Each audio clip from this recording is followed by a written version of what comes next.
Números 13, de 1 a 3. O Senhor disse a Moisés: envie alguns homens que espiem a terra de Canaã, que eu vou dar aos filhos de Israel.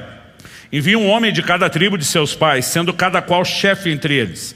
Moisés os enviou do deserto de Parã, segundo o mandado do Senhor. Todos aqueles homens eram chefes dos filhos de Israel. Agora verso 17. Moisés os enviou a espiar a terra de Canaã e disse-lhes: subam pelo Neguebe e entrem na região montanhosa. Vejam a terra como ela é, e o povo que nela habita, se é forte ou fraco, se são poucos ou muitos. Vejam também como é a terra em que esse povo habita, se é boa ou má, e como são as cidades em que habita, se são arraiais ou fortalezas. Também como é o solo, se é fértil ou estéril, se nele há matas ou não. Tenham coragem e tragam dos frutos da terra. Se você puder, repita comigo: tenham coragem e tragam dos frutos da terra. Aqueles dias eram os dias das primícias das uvas. Verso 23. Depois foram até o vale de Escol e ali cortaram um ramo de videira com um cacho de uvas, o qual foi trazido por 2 homens numa vara. Trouxeram também romãs e figos. Verso 25. Depois de 40 dias voltaram de espiar a terra. Vieram a Moisés, a Arão e a toda a congregação dos filhos de Israel em Cádiz, no deserto de Parã. Fizeram um relato do que tinham visto a eles e a toda a congregação, e mostraram-lhes os frutos da terra. Relataram a Moisés e disseram: fomos à terra a qual você nos enviou. De fato, é uma terra onde mana leite e mel, e estes são os frutos dela. Mas o povo que habita nessa terra é poderoso, e as cidades são muito grandes e fortificadas. Também vimos ali os filhos de Anak. Os amalequitas habitam na terra do Neguebe, os heteus, os jebuseus e os amorreus habitam nas montanhas, os cananeus habitam perto do mar e na beira do Jordão. Então Caleb fez calar o povo diante de Moisés e disse: vamos subir agora e tomar posse da terra, porque nós somos perfeitamente capazes de fazer isso. Porém os homens que tinham ido com ele disseram: não podemos atacar aquele povo porque é mais forte do que nós. E diante dos filhos de Israel falaram mal da terra que haviam espiado, dizendo: a terra pela qual passamos para espiar é terra que devora os seus moradores, e todo o povo que vimos nela são homens de grande estatura. Também vimos ali gigantes. Os filhos de Anak são descendentes de gigantes, e éramos aos nossos próprios olhos como gafanhotos, e assim também éramos aos olhos deles. Só mais um pouquinho de paciência. Os primeiros 5 versículos do capítulo 14, que é a continuação. Então toda a congregação se levantou e gritou em alta voz, e o povo chorou aquela noite. Todos os filhos de Israel murmuraram contra Moisés e contra Arão, e toda a congregação lhes disse: quem dera tivéssemos morrido na terra do Egito, ou mesmo nesse deserto. E porque o Senhor nos traz a essa terra para cairmos a espada e para que nossas mulheres e nossas crianças sejam por presa, não seria melhor voltarmos para o Egito? E diziam uns aos outros: vamos escolher um chefe e voltemos para o Egito. Então Moisés e Arão caíram sobre o seu rosto diante da congregação dos filhos de Israel. Desde a saída de Israel do Egito, esse talvez seja um momento de crise mais acentuado. Eles vivem um momento de profundo desânimo e abatimento. Quando a Bíblia diz que os espias foram selecionados e a orientação procede do Senhor, Moisés não enviou qualquer espia. A Bíblia diz eram príncipes, eram chefes das tribos. Cada uma das 12 tribos escolhe o seu melhor representante. Homens que tivessem a coragem de se infiltrar em território inimigo. Ou seja, nós não estamos falando de gente que, por natureza, não seria, eu diria mais do que aventureiro, gente ousada, corajosa. Mas quando eles voltam, o relato deles é: a terra é boa, e esse é o seu fruto. Eu fiz questão de ler o texto em que 2 homens precisaram carregar numa verga, num pedaço de pau, um cacho de uva. Eu fico imaginando o tamanho do cacho, ou até mesmo das uvas. E aquele tipo de coisa, se você não traz para mostrar, ninguém acredita. Vai ficar tipo o que se dizia antigamente, história de pescador. Eles voltam e dizem: gente, a terra é boa, a prova está aqui que a terra é boa. Mas em outras palavras, ele diz: mas não é para o teu bico, não é para nós, porque a terra tem gigantes. O desânimo se instala, o povo levanta a voz, chora. A Bíblia diz que isso dura a noite inteira. Eles se rebelam não apenas contra a liderança de Moisés, mas contra Deus, o plano e o propósito de Deus. E essa crise se instala por causa de um elemento: a descoberta de que na terra havia gigantes. Então na cabeça deles, ok, a terra é boa. O tempo todo só se falou que a terra era boa e manava leite e mel. Eles dizem, isso é verdade. Só não contaram para a gente um pequeno detalhe. A terra não está lá dando sopa. Ela não só tem gigantes, eles habitam em cidades fortificadas, as cidades estão no alto dos montes, ou seja, nós não podemos conquistá-las. O que me chama a atenção é a surpresa que eles têm somente quando chegam no limiar da terra prometida. Eles estão na iminência de entrar em Canaã, é que Moisés enviou os espias. A pergunta é, como é que esse povo não sabe da existência dos gigantes? Abraão, Isaque, Jacó, os patriarcas, né, os filhos de Jacó, cujos nomes foram dados às tribos de Israel, todos eles moraram naquela terra. E os gigantes já remontavam aquela época. Ou seja, não era algo que aquele povo, historicamente falando, não tivesse conhecimento ou informação. Agora, o que leva, talvez, de uma geração a outra, a informação se perder? Talvez é quando nós imaginamos que aquilo já é óbvio, já foi falado, deixa de ser comentado e simplesmente a coisa passa. Ou, de alguma forma, se cria desconexões de comunicação. E a gente vê isso acontecer o tempo todo. Nós podemos ficar aqui pensando e especulando qual foi a razão pela qual se deixou de falar da presença de gigantes. Todo mundo sabia que eles voltariam para a terra de onde saiu. Deus tinha feito promessas aos pais desde o início. José, antes de morrer, diz, olha, quando Deus certamente há de visitá-los e vai fazer vocês voltar. Quando voltarem, leve meus ossos daqui. Eu não quero ficar sepultado aqui, não quero meus restos sepultados aqui. Eu quero que vocês me levem. Todo mundo tinha expectativa de que um dia voltaria. E sabiam qual era o lugar de onde saiu. Mas por que é que eles não têm essa informação? A verdade é que a gente pode especular vários motivos e não vão poder dizer nada com certeza, com convicção. Mas a pergunta é, por que é que Deus, que sabe que eles não estão cientes, não fala nada no assunto? E esse é o primeiro tópico da minha abordagem, né? O silêncio de Deus sobre o assunto. Porque Deus não falou nada a respeito desses gigantes. Desonestidade? Evidentemente que não. Isso não cabe no caráter de Deus e nem no padrão de comportamento dele. O próprio Deus tinha dito a Abraão, Gênesis 15, de 13 a 16, diz, então o Senhor lhe disse, fique sabendo com certeza que a sua posteridade será peregrina em terra alheia, será reduzida à escravidão, será afligida durante 400 anos, mas eu castigarei a nação que os escravizar, depois eles sairão com muitas riquezas, você irá para junto de seus pais em paz, será sepultado em boa velhice, na 4ª geração voltarão para cá, porque a medida da iniquidade dos amorreus ainda não se encheu.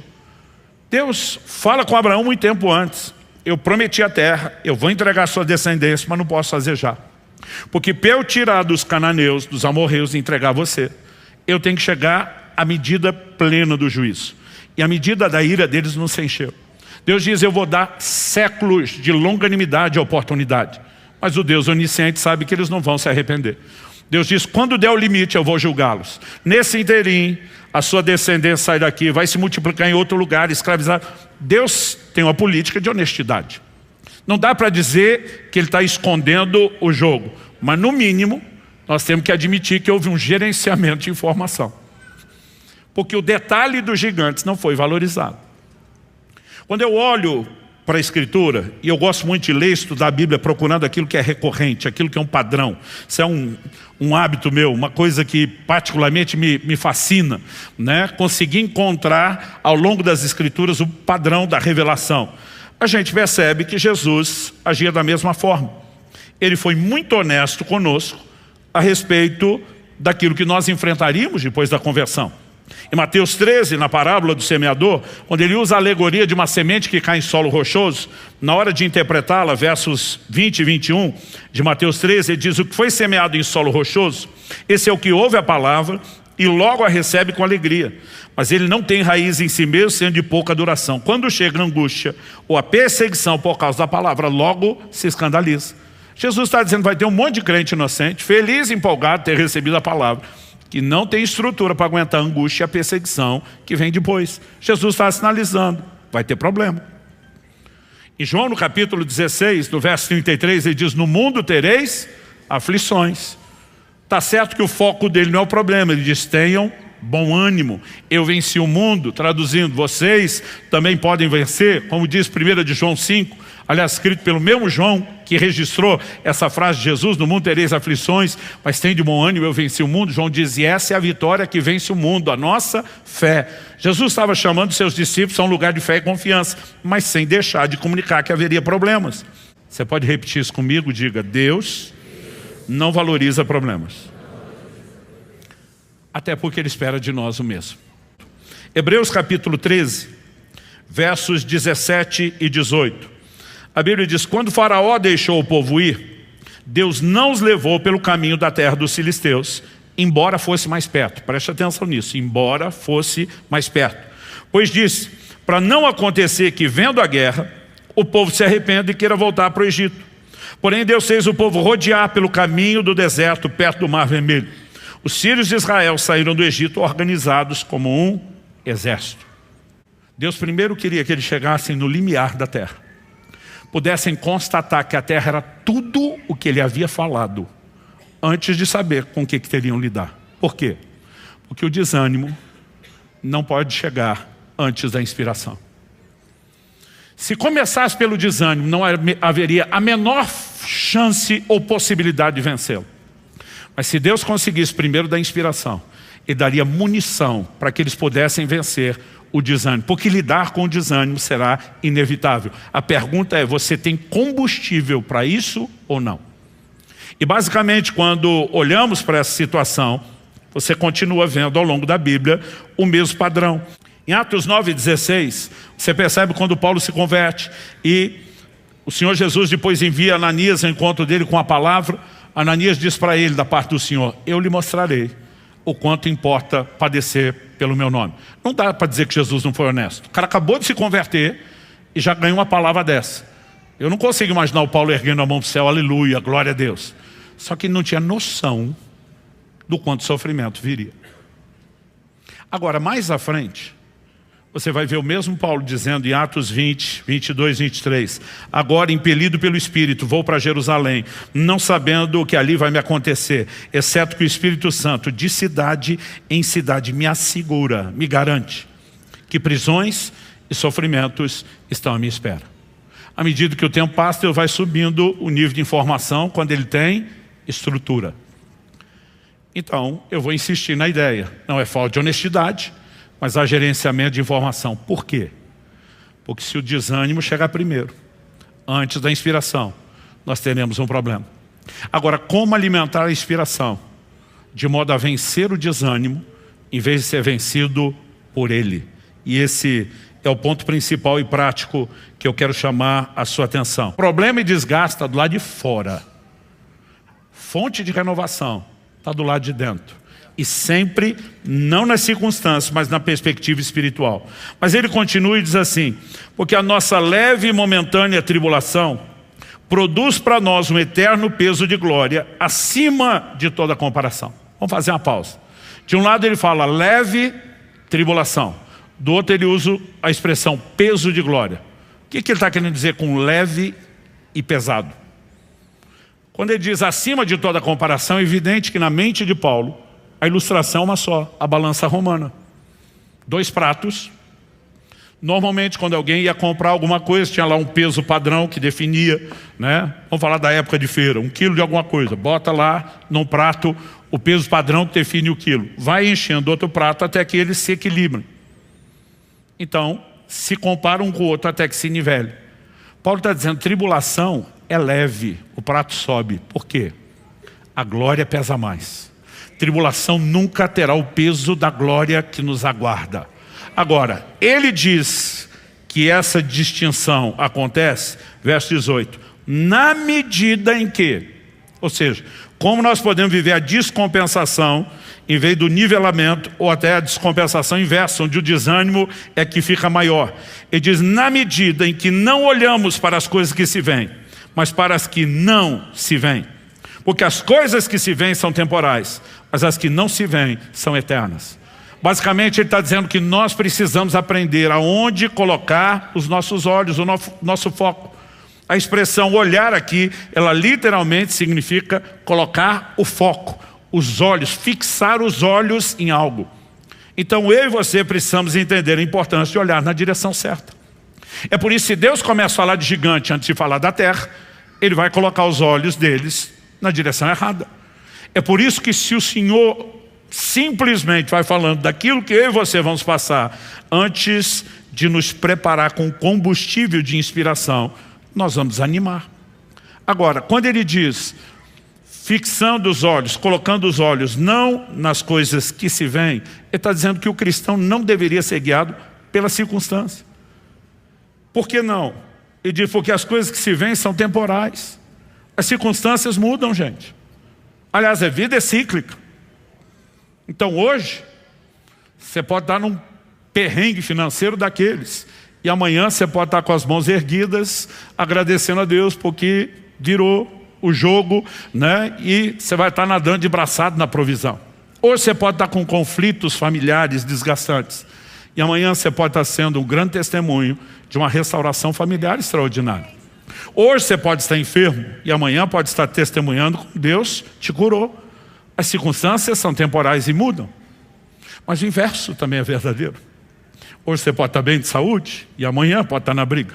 Hoje você pode estar bem financeiramente, amanhã vai estar enfrentando o perrengue. Hoje a casa pode estar bem e o desafio virá amanhã. Mas quando isso surgir, continuará sendo cíclico, porque as circunstâncias são temporais. Agora ele diz, nós vamos fixar os olhos naquilo que não se vê com o olho natural. Só se vê por fé. Fé é baseada no quê? No que Deus diz.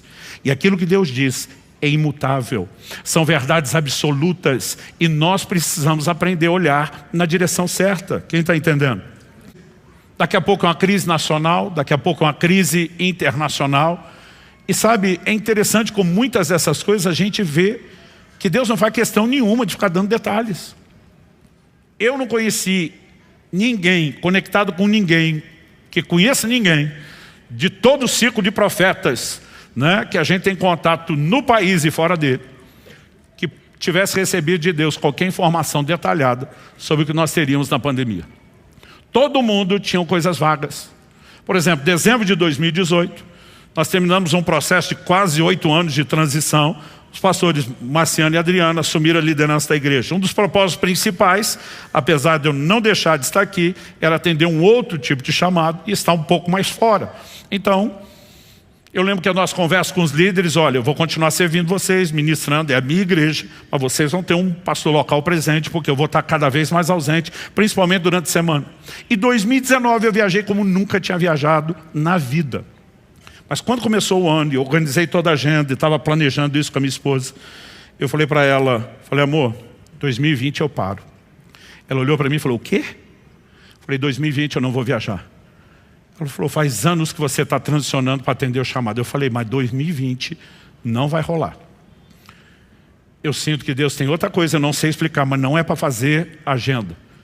Descobri depois que se tivesse feito a agenda ia parar do mesmo jeito. Todos nós tínhamos percepções de coisas diferentes. Eu lembro do como o Marciano falou comigo, chefe, nós temos que investir na transmissão online como nunca fizemos antes. Fevereiro já estava com tudo arrumado. Quando a coisa começou em março, nós estávamos prontos. Mas a gente tinha percepções vagas de que tinha que se preparar para o que a gente não sabia. Porque Deus não faz questão de trabalhar detalhes de informações daquilo que nós vamos enfrentar. E teve muita gente que passou anos construindo um negócio para de repente na pandemia ver a coisa começar a desmoronar e dizer vou ter que reconstruir tudo de novo. Gigantes dos quais não nos falaram. Situações ligadas à família, situações ligadas à saúde e a lista vai longe. Agora, quando a gente fala que a realidade dos problemas não pode suprimir a esperança, não quer dizer que a gente evita. Mas, por exemplo, meus filhos cresceram ouvindo o pai e a mãe dizer que a melhor coisa que nos aconteceu na vida depois de Jesus foi o casamento. E é verdade. Mas a gente nunca falava outra coisa além disso. Quando eles já estavam crescidos, empolgados, querendo casar cedo, a gente falou, agora deixa eu avisar vocês. É a coisa mais maravilhosa, é boa. Mas não ache vocês que vocês não vão ter desafio. Os desafios serão inúmeros. Normalmente no matrimônio se juntam duas pessoas de formações, né? Estilos de vida familiar completamente diferentes. Você normalmente junta temperamentos diferentes, porque, como diz o ditado, os opostos se atraem. Quando você conhece alguém, você vê no outro virtudes que não tem. Mas vai descobrir depois que ele também tem defeitos que você não tem, né? E você vai somando a isso as diferenças do jeito de ser de homem e mulher. A gente pensa na química potencial explosiva, está ali. Isso não significa que não tenha que ser vivido de forma abençoada, empolgante, extraordinária. Mas eu vejo pais que querem tanto preparar os filhos para a realidade que desanima eles antes.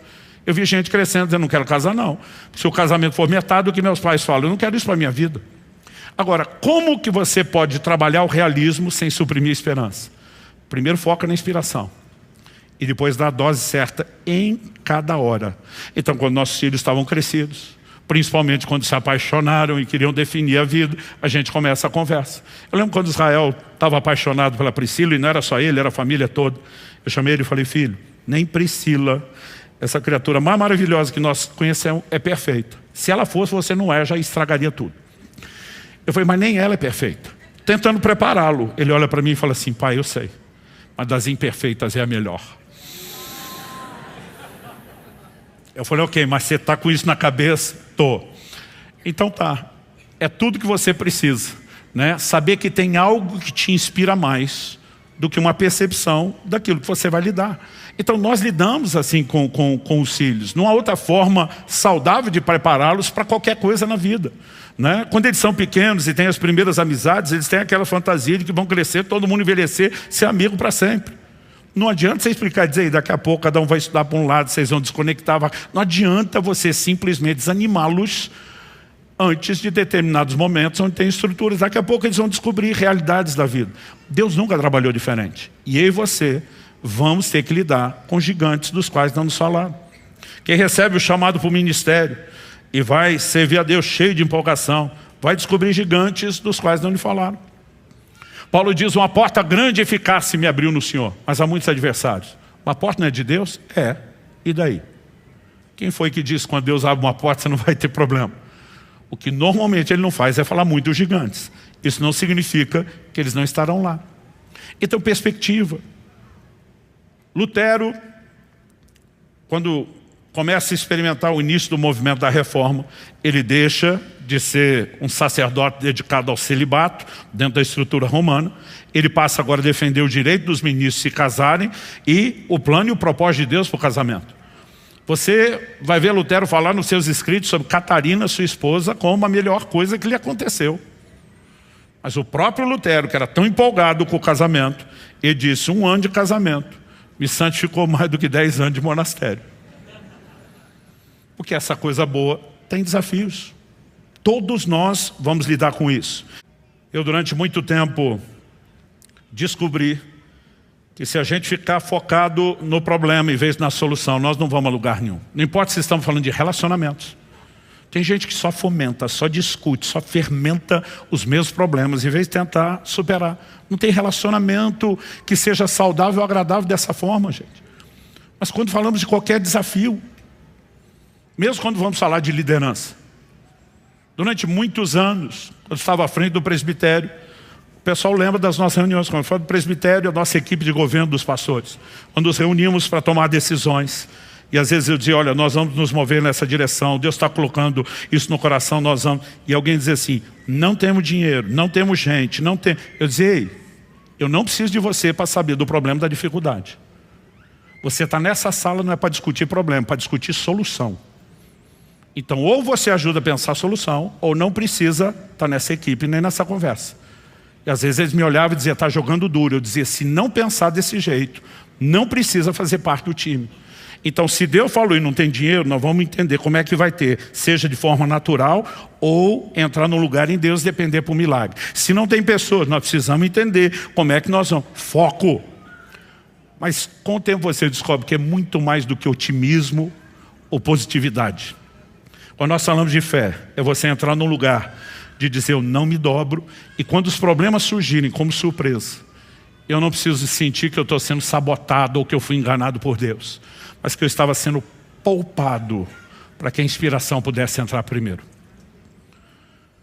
Em 2016 nós alugamos esse local que estamos aqui hoje. Então, desde o início da igreja estávamos na Água Verde, e quando isso aqui surgiu, a gente não tinha dúvida, porque todo mundo me ouvia falar desde 19 anos atrás, do início do Alcance. Nós estamos começando aqui na Água Verde, mas o nosso lugar é entre Portão e Pinheirinho, no eixo da República Argentina, com as duas rápidas, nós vamos ficar mais ou menos no meio. Eu tenho essa convicção em Deus. Quando isso tudo surgiu, foi milagre após milagre. Entramos numa disputa de locação, que a gente não tinha poder de fogo de quem estava concorrendo, conseguimos. As coisas estavam assim, no início, tudo favorável. Lembro que nós levantamos uma oferta com a igreja na época, era muito menor, né? E por mais que todo mundo entrou com força assim, levantamos recursos, era só para dar o tapa, o mínimo, e entrar nessa estrutura da forma mais simples que você pudesse imaginar. Quando começamos o processo da reforma, que era para ter sido básico, eu lembro que um dia eu estou orando, o Espírito Santo fala comigo assim: se der um vento forte, e é só porque não deu ainda, o telhado do prédio não suporta a estrutura, está comprometido. Eu tomei um susto. Eu ligo o pessoal dos projetos de arquitetura que estava envolvido, coordenando tudo, eu falei, para tudo, chama um perito, eu não sei que nome dá isso, para fazer uma avaliação do telhado. Eu lembro que a pessoa liderava falou, pastor, nós não temos tempo nem dinheiro para isso. Eu falei, eu não estou te pedindo. Isso é prioridade zero. Não se faz outra coisa enquanto não fizer isso. Depois de uns dias, a pessoa me liga de volta e diz, pastor, fala a verdade, Deus falou com você? Eu falei, por quê? Ela falou, palavras do perito, melhor do estado. Se der um vento forte, e é só porque não deu ainda, o telhado está comprometido. Ela falou, com esse laudo agora, perdemos todas as autorizações que tínhamos para continuar.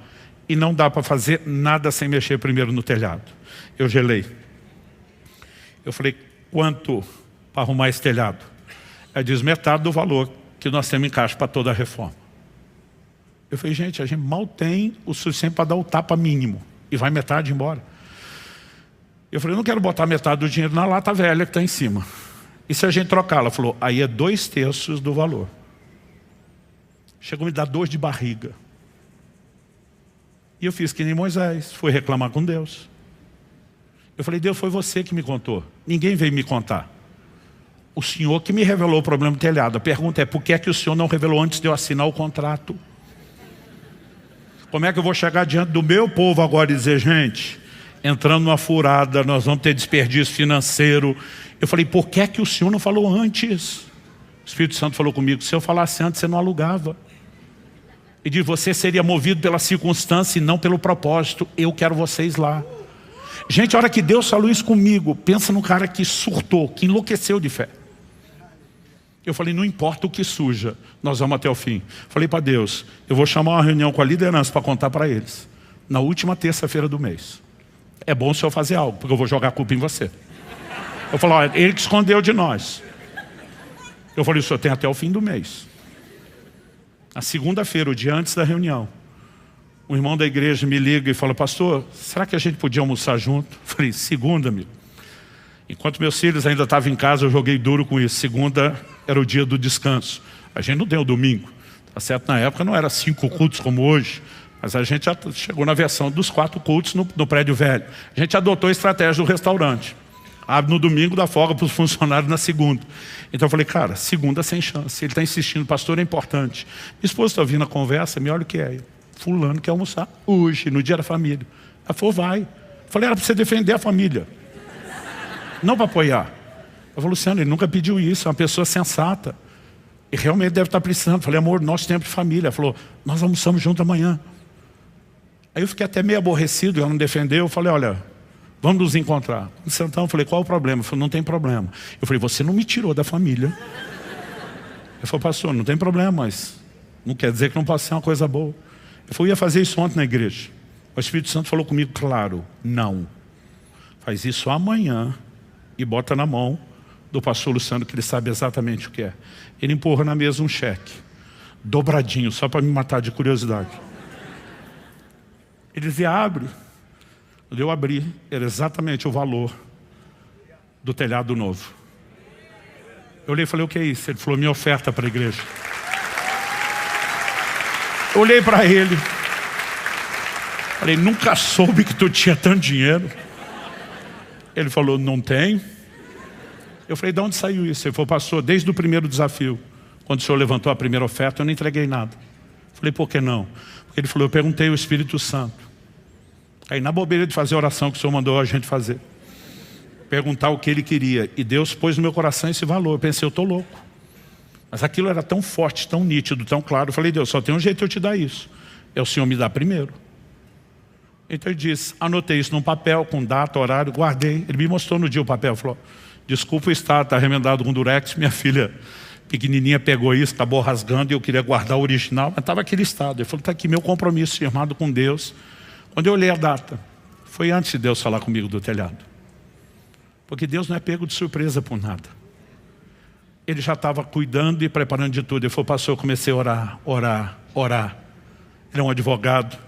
Ele falou assim, apareceu uma causa que era a única que eu podia ganhar o valor do telhado. Ele diz, o problema é que não existia nenhum tipo de jurisprudência a favor daquilo. Mas dentro de mim o Espírito Santo falou, essa é a forma de você conseguir o dinheiro. Ele falou, pastor, nós viramos publicação numa revista jurídica, porque nós criamos jurisprudência numa área onde não tinha. Ele falou, eu vi Deus desde o início. Ele falou, está aí o dinheiro. E eu fiquei olhando, falei, ok, eu ainda vou demorar mais um dia, porque antes de nós depositar esse cheque, estava nominal, a igreja tudo direitinho. Ele falou, eu podia ter dado ontem, mas Deus queria que eu colocasse na sua mão, e ele queria saber a história de antemão. Eu falei, você vai estar na reunião amanhã. Ele falou, não, pastor, não faz isso comigo, que eu estou curioso. E aí eu fiquei pensando, eu falei, antes dele contar, ele já está providenciando tudo. E você, precisamos entender, gente, a pandemia pegou a gente de surpresa, não pegou Deus. Os problemas que surgem nos pegam de surpresa, não pegam Deus. Deus estava falando para Moisés, ó, o faraó vai dar trabalho. Ah, mas o senhor não falou o quanto. Você pula fora do barco se eu falar.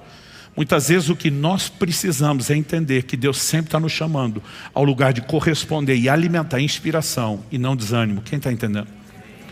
Eu vim hoje te dizer, se você acha que todos os gigantes já apareceram, você está enganado. Você ainda vai ter mais surpresa. Vão continuar surgindo em áreas diferentes da sua vida, gigantes dos quais não te falaram. Mas quando eles aparecerem, não deixe eles atropelar a sua inspiração e te arrastar para o desânimo. Você vai atropelá-los. Você vai dizer, eu vou confiar em Deus, eu vou me posicionar, eu vou entrar no lugar correto. Quem está entendendo? Vamos ficar em pé para parecer que está acabando? Eu tenho aprendido com o tempo a falar e focar menos nos problemas. E alimentar no nosso coração uma percepção. Nós servimos a um Deus de intervenções. É lógico que não tem que espiritualizar tudo. Às vezes tem questões que são práticas, que nós podemos nos organizar e preparar. Mas há outras que nós temos que confiar no Senhor. Um profeta chamado Ágabo é usado por Deus para anunciar que viria uma grande fome, uma grande crise, que atingiria em especial a Judeia. A fome nem tinha chegado. Quando os irmãos souberam que o foco da crise seria a Judeia, eles entendem por que é que Deus está falando isso. Deus não é fofoqueiro. Ele não espalha informação só por espalhar, ele sempre tem propósito. Eles entendem que Deus está nos chamando para participar.